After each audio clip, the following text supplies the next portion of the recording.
এবার চুপ করো। দেখো বন্ধুরা, আমি ফুলকপি দিয়ে আলু দিয়ে মাছ দিয়ে রান্না করছি। প্রথমে মাছগুলোকে ভালো করে হলুদ নুন মাখিয়ে মাছগুলো ভেজে রেখে দিয়েছি। তারপরে ফুলকপি আলু ভেজেছি, ভেজে তারপরে জল ঢেলে দিয়েছি। এটা একটা অন্যরকম রান্না। ফুলকপি আলুটা ভেজে জল ঢেলে দিচ্ছি। এখন এটা সিদ্ধ হয়ে গেলে এটাতে ফোড়ন দেবো।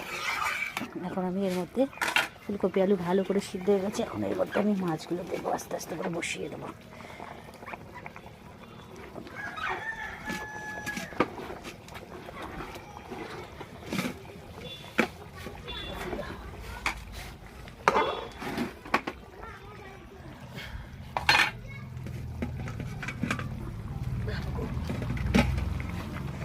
মাছগুলো ভালো করে বসিয়ে দিলাম। এইবারে একটু নাড়া দিয়ে এবার আমি এটা ফোড়ন দেবো।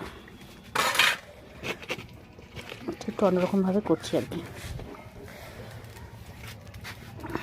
এখন আমি ঝোলটা ঢেলে নিয়েছি, এখানে মাছের ঝোলটা ঢেলে নিয়েছি। আর এখানে কড়াই চাপিয়ে দিয়েছি, কড়াই পরিষ্কার করে। এবার দিয়ে দেবো তেল। দাঁড়াও, তেলের বোতলটা খুলে নিই। দিয়ে দিলাম তেল।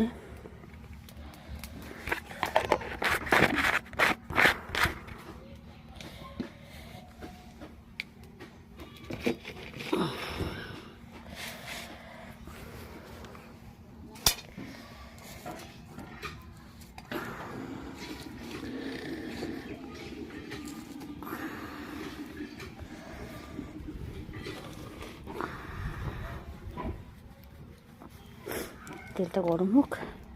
দেখো বন্ধুরা, তেল গরম হয়ে গেছে। এখন আমি এতে দিয়ে দেবো জিরে। জিরে ফুটে গেছে, এখন এর মধ্যে আমি দিয়ে দেবো আদা বাটা, জিরের গুঁড়ো আর লঙ্কার গুঁড়ো। একটু জল দিয়ে দেবো।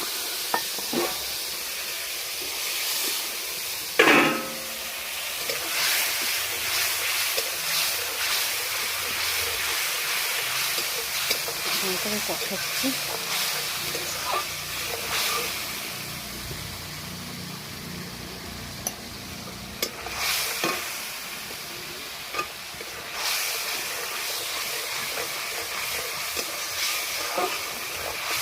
কষিয়ে কষে গেলে এর মধ্যে দেবো টমেটো।